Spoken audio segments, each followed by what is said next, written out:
Representative Wheeler, how are you? I'm well, Matt. How about yourself? I'm so fired up. This is like my everyday. It's 4:30 on a Tuesday. I've been at it all day. Like I'm still excited Just to talk to high people. energy still. Yeah. I never know what I'm going to learn when somebody comes in like, I had no idea. So look, you're really interested in our medical establishment in the state of Idaho. I'm also really interested in it.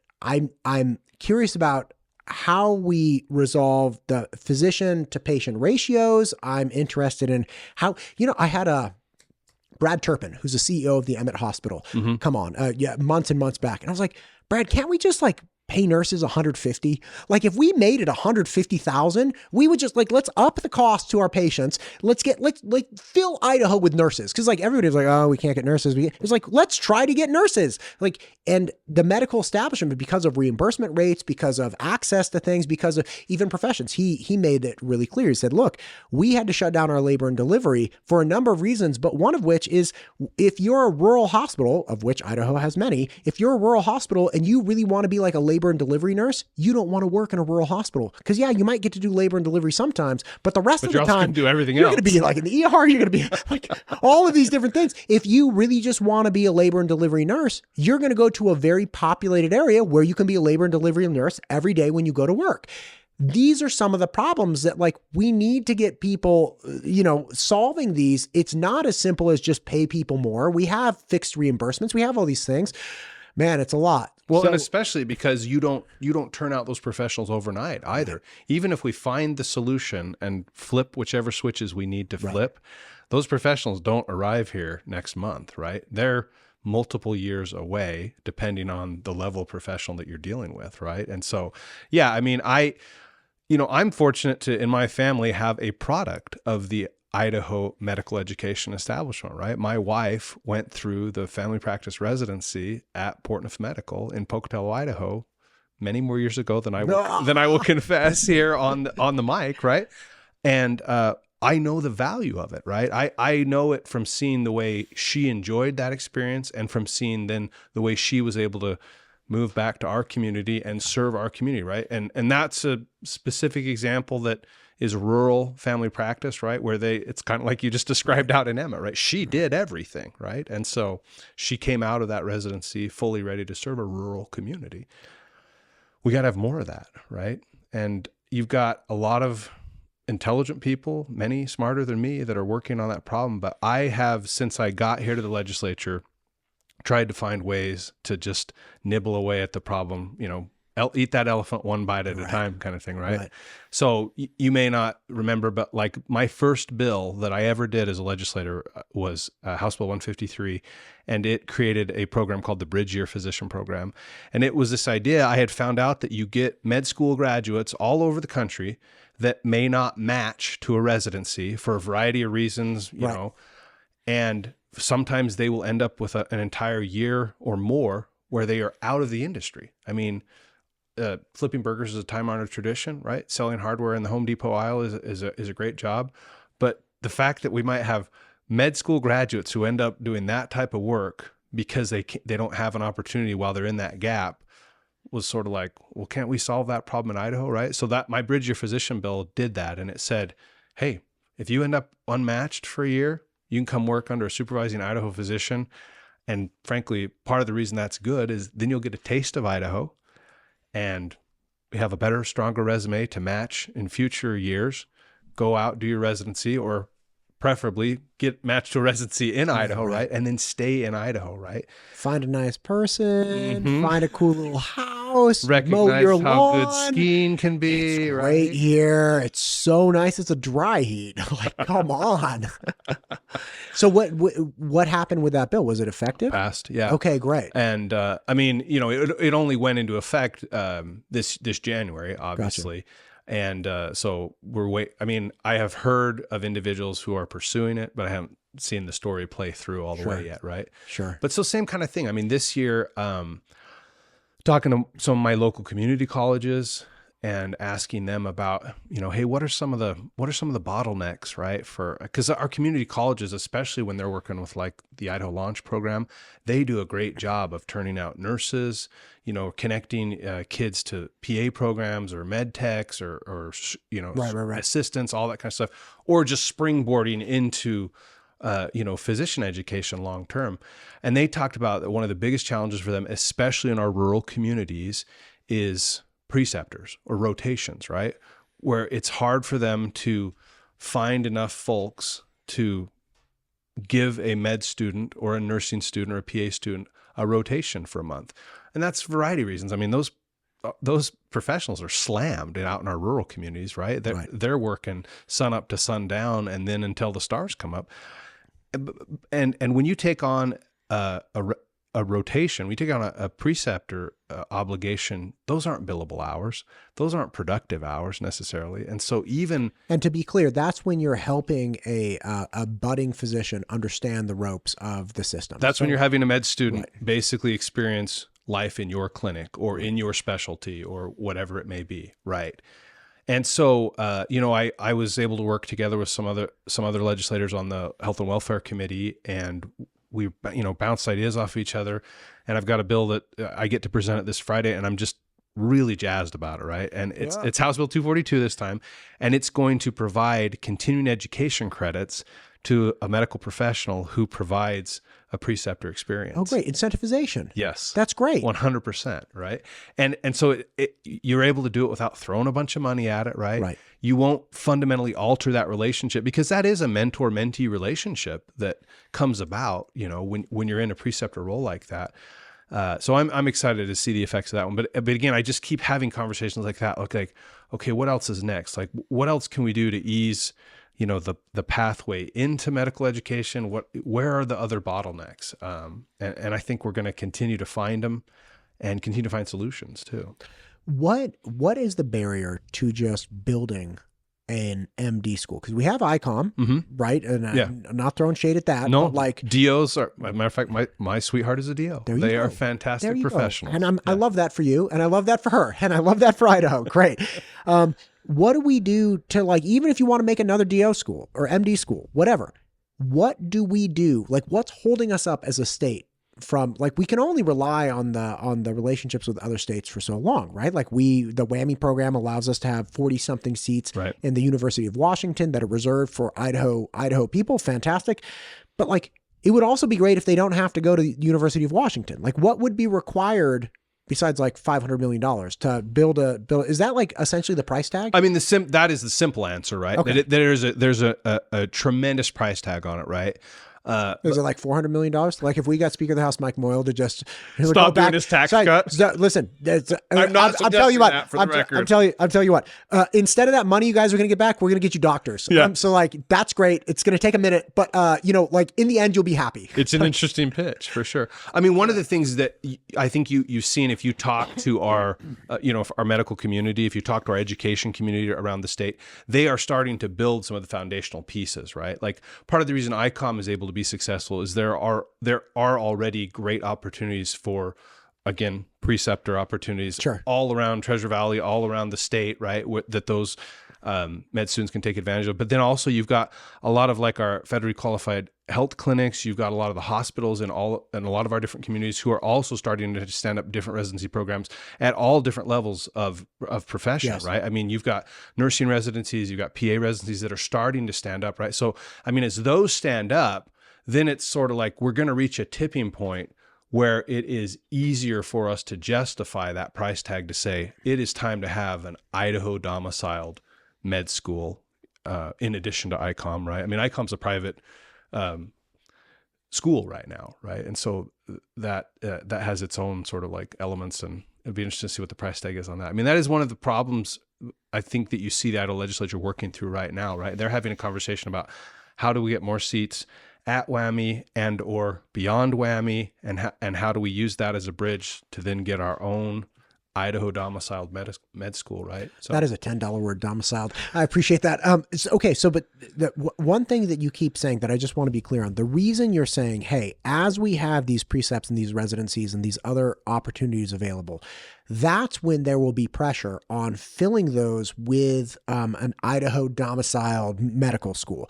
Specifically because in the absence of those additional residencies and those steps where we take somebody who's graduated from medical school and we insert them into medical establishments, in the absence of places to put them, we would be producing a bunch of med students or medical graduates that then like leave the state just to go somewhere else. Yeah, we would export our med graduates, which, I mean, I don't have the statistics in front of me because I'm not much of a good of a statistics guy. You know, what does Mark Twain call them? Lies, damn lies, and statistics. I'm only good at one of those, right? But the point is yeah, we would be exporting our med graduates to other states, and we wouldn't get as many back. You know, we wouldn't get the return on investment that we would really need to justify it. So somebody like me who's like, dude, pass a bond, let's build a school. It's like, you're dumb again for another reason, but specifically because even if we did that and we snap our fingers right now, we'd have a glut of med students, that medical school graduates that have nowhere to go. So we have to create the home for them in these in residency programs that are post-medical school. We have to create homes to grab all these people, and then we will have the greatest capturing mechanisms for, all right, we have plenty of space now. Give us a medical school. We have places to put these people, no problem. And then we will repatriate or keep more of our students. Yeah, 100%. And you know, it's interesting if you think about it, like if you look at the governor's Idaho Launch Program, like that is a smaller scale model of what we will want to achieve, right? Because with the Launch Grant Program, you've got seniors coming out of high school, getting that money to go to, you know, a 2-year program or the first 2 years of a 4-year program for an in-demand career. And it's got to be an in-state program that they're going to, right? And so then again, that ups the chances of, I like the idea of calling it repatriation, but really it's just capturing them, it's keeping them here, right? Hey. And this applies for every level of medical, right? Like it does. Like if you're trying to be a PA, you're trying to be an NP, like even we have nursing school. We have like an RN. Mm-hmm. Okay. We do. Yeah. And that's some of the things, one of the things I think that's been, maybe it's been quietly happening, or maybe I just haven't known enough to pay attention to it. You know, I mean, like, I'm a little bit like you, Matt. Like, I'm not a physician, you know, I'm married to one, right? I'm an electrical contractor by trade. I don't know all these details, right? But I think one of the things... Both of those things have nothing to do. I'm not an electrical contractor, nor am I married to a physician. You shot and missed the mark. I am an idiot with a microphone. I'm married to a very intelligent lady. She's not a physician, though. Like... And I would electrocute myself to both for of sure. us for marrying up, right? Right? God bless her. Exactly. You know what my wife did recently? She won. She's on a water polo team. They went down. Oh. Yeah, she's on a co-ed masters water polo team. They just went down to Ogden, Utah and won another water polo championship. They played BYU. They played like a bunch of like college teams and they crushed them. And here it's like, you know, a bunch of like older people that played in college just like beating the hell out of. So you guys were made to be together, because do I remember right? Aren't you former rowing team? Yeah, I was on the rowing team. So how good is the Boys in the Boat movie then? I can't watch it. Oh, really? I can't watch it. Like, is it too inaccurate? That story is actually way too close to home. Oh, really? Like my mom dropped me off at the boathouse when I was 18, gave me a hug, and disappeared. Holy cow. And I slept on the boathouse floor for like a month. And so have you read the book then? Yeah, my hands were sweating the whole time. So you know how, holy cow, like that's the pain, so close. the pain involved with that is just, it was so brutal. And so my dad was already living in Alaska by the time I made it to college. He moved up there when I was 15. And then my mom, when I was the youngest, when I graduated from high school in Concord, she moved away. So literally, like, my dad lives in Alaska. My mom's living somewhere else. I'm like at Cal, like, what do I do? I've never rowed before. No kidding. Yeah. So like his whole thing was like, I joined the rowing team because it could give me a scholarship. Right. Yeah. That was like me minus the scholarship. You could feed yourself. No, it wasn't even Not even that. No, I didn't have a scholarship. I cleaned the boathouse and then, and got some money from that. And then I eventually, I started tutoring. That's where I started my education career. Okay. Just, you know, tutoring the other kids at Cal because I was like good at math and I was good at writing. No, I can't watch that movie. Like I had nightmares. Like I tried to watch, There's some movie on Netflix called like Heart of Champions or something. Okay. And it's a rowing movie. I got 10 minutes in and I was like yelling at the TV. I haven't been right for a week. Like I have horrible nightmares. Yeah, no. So it's accurate in that it is absolutely the most grueling thing ever. And it is as painful as it is portrayed both mentally and physically. That is incredible. Yeah. Wow. Something. Yeah. And then I ended up winning the national championship my senior year, my last race. Okay. And one thing that's really interesting about rowing that I had no idea about before I got into it is when you're a rower, you bet shirts. Okay. So when you race against somebody, whoever wins gets the other person's racing jersey. Okay. So if I'm like the stroke of the boat and I lose, I have to go over to the other stroke of the victorious boat and hand over my racing jersey. So I was going to graduate from Cal, not getting my varsity letter, because you had to get your varsity letter. You essentially had to win the national championship. Okay. And 2, I was going to leave without having my own racing jersey. Because you were going to have to give it up. I was going to have to give it up. And so to win the national championship, my last race, I had to beat 2 Harvard boats, a Yale boat, a Princeton boat. We cleared the field, right? Like we finally won. And I left with my racing jersey. And, is incredible. I got no, it's terrible. I can't even get into it. Like I'm already the hair on my neck You're standing up. now. I never rode another stroke. Like we crossed the finish After line. that. I switched seats with a coxswain. I never rode again. Wow. Yeah. But yeah, my wife and I, very intense people. Yeah. Clearly. Yeah. And into the water sport. Yeah. Anyway, so we both married up. That's great. Yeah. Your wife's a physician. So point is, people are solving this slowly. Yeah. And what I mean that they're solving slowly is, there has been a 10-year plan, to build up to this point. And that's why if you went and looked back, I think they're on year 7 of the 10-year plan, right? So if you went and looked back 7 years ago, you would see a lot fewer residencies already set up. And now it's like you go to Magic Valley, there's family practice residencies set up. You go to my community, there's nursing residencies set up. There's PA residencies starting to stand up. I think the one that they're focusing on now, and I think there'll be a really important conversation in the Joint Finance and Appropriations Committee about it, is standing up residencies that will focus on women's health, right? Which is, again, it's not just flip a switch and spend appropriate a certain amount of money, right? It's like you got to have somebody that has gone through the general surgery residency, right? And then is into the OB/GYN and then is able to precept that. And so there's all these steps that have to get put in place. And so for me, even that has been an education. And I just keep trying to find, okay, well, where's the next bottleneck? Where can we as a legislature help solve this, and where are we standing in the way even potentially? Yeah, man, what a conundrum with the women's reproductive health. It is such a wrangle, and it is, I'm very, obviously I have a wife, right? And I have 3 boys, and I hope that one day I'll have 3, daughter-in-laws. Yeah. And I hope that they live here. I think this is the best state. And, I want the best medical care for them in and outside of their child rearing years. Right. And very unfortunately, those 2 things are tied together, right? Like you don't get the OB without the GYN, right? And so if we can't figure out a way to attract more of those people or grow them ourselves, which right now we don't do because we don't have any OB residencies in the state. So fundamental to this is people have to go away for this thing and then come back to an environment that some people articulate is not the most friendly to that particular specialty. Man, what do we do? So I live this conundrum, if I'm being honest with you, Matt. I have 4 daughters, 2 sons. Daughter number 2 is just finishing a nursing program and preparing to enter a pre-med program. She wants to go be a physician, right? Daughter number 3 is in her pre-med program already. She wants to go into OB/GYN. Hey, you've got some smart kids. My kids are going to be like, look at my rock. Well, we just talked about where they got it from, right? So we know where it's coming from. But my point is those are the conversations around the Wheeler family dinner table all the time. I'm saying to the one that's just finishing her nursing program, there's a great DO school in Boise, right. And because I know, just like we're talking about, if you can get her into a program or a facility that's in the state, she's going to stay, right? Right. And maybe get her into WWAMI, whatever. We're having those conversations all the time. And, Representative Healy, one of the first, my first year, she passed a bill, I don't know if you remember, but it was a bill about basically incentivizing nurses to come practice in rural communities, right? This is the REIP program, or there's a tuition reimbursement program for rural areas. Talk to me about this. Yeah. So, I mean, what it does is it kind of spreads out the reimbursement of the tuition over, Representative Heath might be mad at me if I say this wrong, but I think it's 4 years.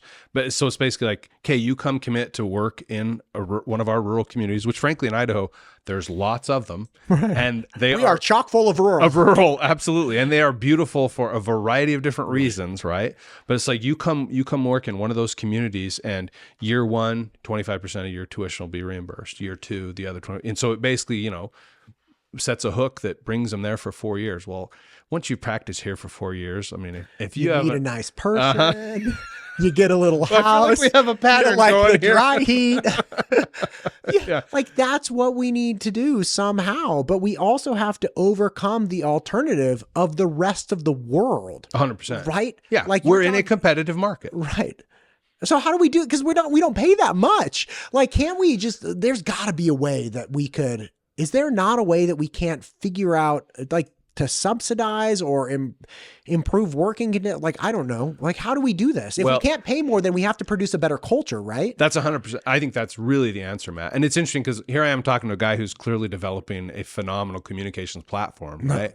And we as a state have to do a better job of having a strong communications platform to remind people, hey, this is why you want to come live in Idaho, right? Like there, whatever, the beautiful mountain vistas, right? The nice people you can meet, right? The communities that you will live and serve in. I mean, those all make a huge difference, right? So that's... You know what I should do? No, I have an idea. I'm nervous. What should you do? Okay, we should take this all on the road. Throw it in my Highlander. Okay, it's all-wheel drive. And 6 times a year, I go to like some rural community and meet with the medical center of that rural community. And we do like a show where like we showcase the rural community. If you came to Soda Springs in June, we could set up and you would... Because when you're in Soda Springs, you will look out across that town and be like, how is this not a resort town, right?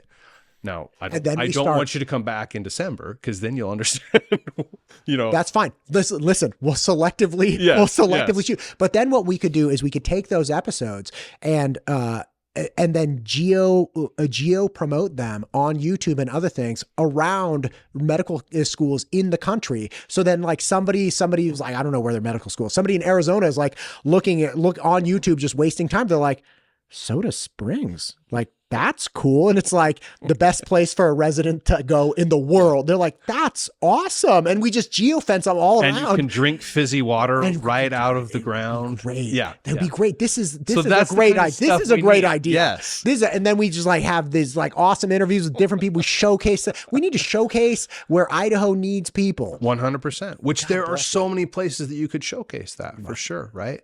So, I mean, that's part of it. And the other part of it is. How far away is Soda Springs? From here? Yeah. It's 4.5 hour drive. That's fine. It's totally worth it. Totally. Yeah. You know a guy? You know a guy. I do know a couple guys. Introduce me to a couple guys. We should post you up in the Enders Hotel, which overlooks the Soda Springs Cecil Geyser. Andrus? Did you say the Andrus? Enders. I was like, he had a hotel? He probably did that I don't know about. Like Ender's Game. Yeah, exactly like Ender's Game, yeah. And it looks right out over the geyser. You could have that in the background as you're shooting. Dude, and we could make it kind of like Radiator Springs from like the Cars movie. Exactly. Or the geysers out of Planes, Fire and Rescue when he's going up to that place to become the single engine air tanker. See, okay, kids, you got 2 boys, you know these movies. Exactly. Yeah, exactly. Anyway, I'm sorry, you were saying. Well, no, the other thing I was going to say is, I mean, so part of it is I mean, it is a marketing question, honestly. And I remember having conversations with physicians who have been here for many years, and they will say to me, a lot of the reasons people used to come to Idaho as physicians is because it was one of the least litigious and easiest states to practice in. They didn't have to worry as much about like malpractice, or it wasn't perceived that you had to worry as much, right? I mean, so there has been a shift in the conversation that is as challenging as just some of these structural pieces that we've already talked about, right? About not having the right amount of residencies stood up, not having enough preceptors, not having an actual, Idaho med school, on and on, right? I mean, it's all a piece, right? We got to put that whole puzzle together, and I think we will start to. I mean, I am most favorable towards the idea of growing our own, right? Yes. I mean, that's why. I mean, we can do a whole nother episode about this another day, but because once you get me started talking about career technical education, this is just the next level of that, right? Like what we've done in my first 2.5 years as a legislature to fund and encourage our school districts to stand up or improve their CTE programs and have kids connecting to apprenticeships or nursing education or, med tech education or cybersecurity or diesel mechanics. I mean, those types of, trade style education earlier in their career, and then have the launch program be ready to pipeline them into the workforce. That's phenomenal. And that is what we have to then mimic again in the med school realm, in the medical professional education realm. Right. At the end of the day, it's just helping people integrate into different areas of society. And there are different people with different interests at different ages. But the bottom line is it's not just blanket altruism. No. It's like we have a very real benefit here, right? Like and same thing with CTE program and the launch program. It's like, listen, man, if we spend $25,000 a year annually on somebody going to BSU for a history degree, and we can't help integrate someone who's not going there, but like wants to equally contribute just in a different way, it's like, that doesn't make sense to me. Like, right. How is it that we get all this benefit over here and then we don't acknowledge any benefit from this person over here? Like, let's just help people integrate and fill our own needs, especially in the realm of medicine. Like, it is a real, I had a thing with one of my kids and we had to go see a specialist. Oh, and man. There are only two, this is very recent. It happened a couple months ago.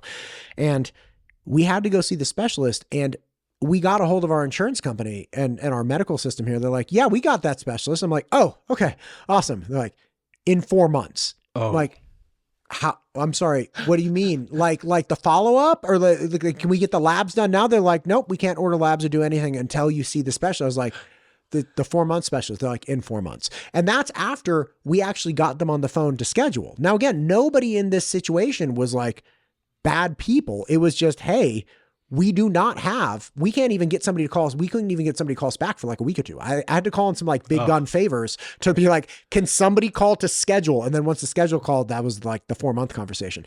What we had to do then ultimately is we got a hold of like Stanford and we got a hold of Salt Lake City, and ultimately ended up going out of the state within like a few weeks to go see a specialist. And by the way, everything's fine. Like, everything totally worked out, but we needed a pediatric specialist, and the state of Idaho was not capable of supplying that to us in any kind of reasonable time frame. And when you're dealing with anxious parents, and I admit I'm an anxious parent at times, especially when you're like, hey, the kid needs to see a specialist, it's like, tomorrow, we're going tomorrow, right?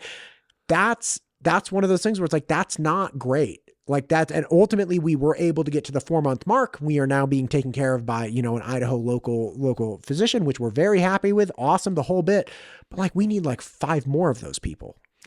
So one of the other pieces we should talk about briefly, Matt, and I know this isn't really a brief conversation, but this morning in the House Health and Welfare Committee, we passed out of committee House Bill 345, which is a Medicaid reform bill.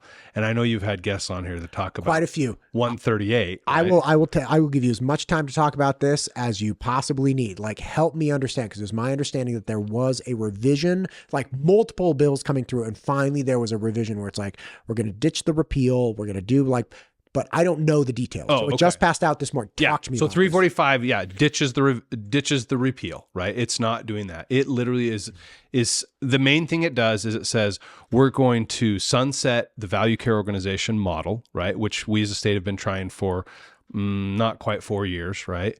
We just have we're seeing that it's not giving the cost benefit that we hoped to see, right? What is that? The value care organizations, right? Remember, talk to me like I'm 5. I know. I feel like I'm 5 when I'm explaining VCOs, right? But the idea behind a VCO is that it incentivizes healthcare providers, whether it's hospitals or clinics or federally qualified health clinics, it incentivizes them to manage the patient cases to get hopefully better health outcomes, right? So a lot of the VCOs, they will hire nurses as case managers. That's like, hey, Mr. Jones, like, are you taking this medication? Hey, are you doing that? That physical therapy, and help patients get better outcomes, right? But then part of what happens is the VCOs end up shouldering some of the risk, right? So it's like, hey, if you don't get that done under a certain cost amount, like that's on you. That's out of your pocket kind of thing. Thanks for doing this, but now you're coming out of pocket. Right. And so that is looking like it's not going to be sustainable, or that's really the feeling of the legislature, right? So 345 sunsets that, moves us to a managed care organization, right? Which is there are corporations that's what they do. They're managed healthcare. They basically say, state, we're going to charge you this much per person per month, and we'll take care of everything, right? And so the state can know. So it's like an annuity. It's like, we guarantee a lot like it. Yeah, we guarantee you this return, right? And that's it. And we absorb all the rest of the risk. And if we can get it cheaper on our side, that's none of your affair, because this is what it costs you. You also take none of the risk. Exactly. Meaning that if we end up with a bunch of expensive patients, we, the MCO, eat it, right? And so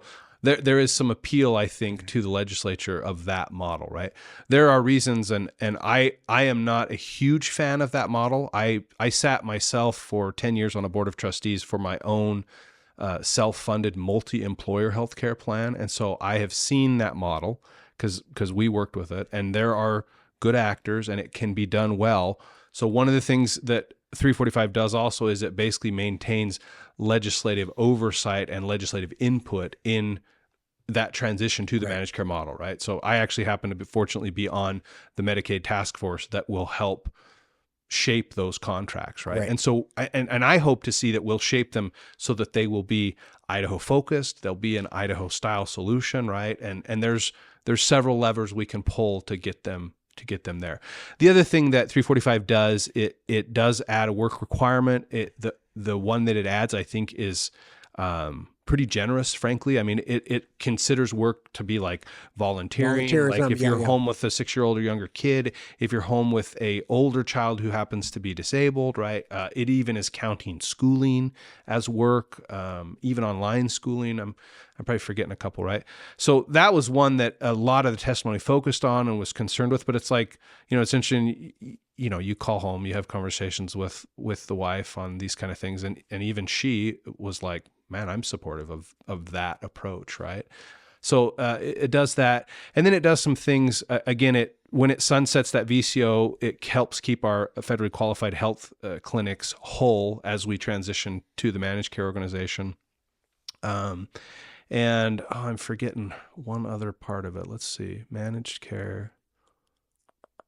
Oh, the other thing it does is it's going to allow our rural hospitals to take on a designation called Rural Emergency Hospital, which can change their reimbursement structure and basically minimize their risk, potentially bring in more federal dollars to support their efforts, right? And then it will also move away from, and we definitely won't go into this. You're going to have somebody like a Brian Whitlock or whatever to talk about hospital upper payment limits, but it'll do away with that and move to what's called a direct pay method, which again should more than make our hospitals whole on reimbursing them through the Medicaid program for all the care that they provide to the Medicaid patients. So it's honestly this big, convoluted, compromise bill. There are things, just like I admitted, that I don't love, but there are enough things that I think move us in a positive direction that I hope to see it, make it all the way kind of thing. Right. And this, first off, thank you for explaining those things. And this, I don't think anybody's looking at this and saying, this is our best case scenario health insurance for people. Right. This is not a flagship. This is like, hey, you are otherwise incapable of garnering healthcare. You are the most vulnerable of our population. So we're going to give you something. And I know the managed care is not your most favorite thing. And like, I understand, like I've heard very clear reasons why managed care is not the best, but it's also not like I've purchased my own healthcare my entire life. Oh my, from like 22 on, because I've always been self-employed. And it's just every month. It's like, son of a, like it's a lot. It's just like I'm a family of 5, right? Anyway, but again, this is like, hey, this is a base level, and we understand that you might not like HMOs or managed care or whatever it is, but like this is what we're offering you, and as a state, this is costing us a lot of money, and so we as a state, maybe you're not getting the platinum. Did you see, by the way, that recent clip? A guy gets I think has like an ambulance ride. He gets a medical bill. Okay. And at the time when they issued the medical bill, they had not verified his insurance. So he gets a medical bill for like $700 or something. And then they verify his insurance and he gets another medical bill and it's not $700, it's $1,500. And did you see this clip? I haven't seen this. Oh my God. Clip. So he calls in. This is an all too familiar story. Yeah. Okay. So he calls in and he's on speakerphone and they're recording him. And he's like, hey, so like, here's the situation. They're like, yeah, the $700 bill, that's for the uninsured. He's like, okay, understood that. Why is it more expensive with insurance? They're like, well, because if you're insured, you don't get the uninsured discount. And he's like, okay, can we just remove my insurance off of this so I appear to be uninsured? She's like, but you're insured, sir. Like and he's like, okay, could I remove my insurance and then the absurdity of it? And basically. he's like, how is this? She's like, because we have a state mandated uninsured discount that makes things cheaper for people that don't have insurance than it does for people that do have insurance. And he's like hitting his head. He's like, I don't understand. And that's like, so again, we're trying to avoid that, right, like in the state of Idaho. In all these conversations, that's a different state. Well, it is, but we have to be cautious with those conversations, right, because what we don't want to do is we want to protect and provide a safety net for our most vulnerable populations. But what we don't want to do is saddle the taxpayer with so much of that cost and saddle inadvertently the insured working, that are Idaho middle class, right, with higher costs that they don't even. That guy wouldn't have known. Most of us aren't going to know that that's why your cost is higher, right? That was a fluke that he saw the difference, right? That's one of the other pieces that I think we will need to solve as a state to basically improve our medical professional pipeline is we need to continue to work. We have some great insurance providers in the state, right? And they are willing to have hard conversations to get to the next step, to get to the better quality of life for the providers and hopefully the better outcomes for the patients, right? But it's just like you said, like there is a potential butterfly effect in every one of those conversations, right? You change this and all of a sudden some guy is getting a bill that's 2 times what it used to be because he doesn't have the uninsured discount or whatever, right? Like, dude, so wild. And you don't want to fall down this rabbit hole of trying to make things, and I don't mean to sound heartless in this, but it's my understanding that a lot of problems in other states that we're surrounded by, it's like people worked really hard to address the hardship of being, like poorer. And then it actually became harder to be the working poor. Yeah. Right. Yeah. Where it's like, okay, I'm not low enough to qualify for all of these discounts and these benefits, but I'm not high enough to like break through this barrier and have like excess. So I exist in this, I'm working my butt off. That benefit cliff, we have got to avoid that, right? Where it disincentivizes someone to continue. It's like, if I make 5,000 fewer dollars, we're living large. Yes. But if I get the 5,000 extra dollars, it costs us 20,000 more to live. Mr. Boss, I'm actually going to refuse that raise. Yeah. Right? I mean, that in some cases that can happen, right? Yeah. So. Funny little tidbit here. Idaho Central Credit Union assesses your capacity to get a home equity line of credit based on, in most cases, your assessed value, your property tax assessed value. Okay. So they don't require right out of the blocks an appraisal. They may in the process, but they don't always require that. Interesting. And we had cases. I talked to Commissioner Tom Daly a few months back, and he had a case where a gentleman called in arguing that his house was worth more. And they're like, you want to pay more in property tax? He's like, that's damn right. And so they had to like go through this process where the so that he could qualify for more? Well, they didn't say that, but he was like, we had this guy who was like wanting to have a higher appraised value with the city. Now that's not an appraised value for a private sale, right? Like it's just your property tax appraisal, but it is used as in the function of whether or not you can qualify for home equity line of credit. So like, it's one of those things where it's like, this is counterintuitive. Why is this guy asking for like a more expensive thing for himself? Yeah.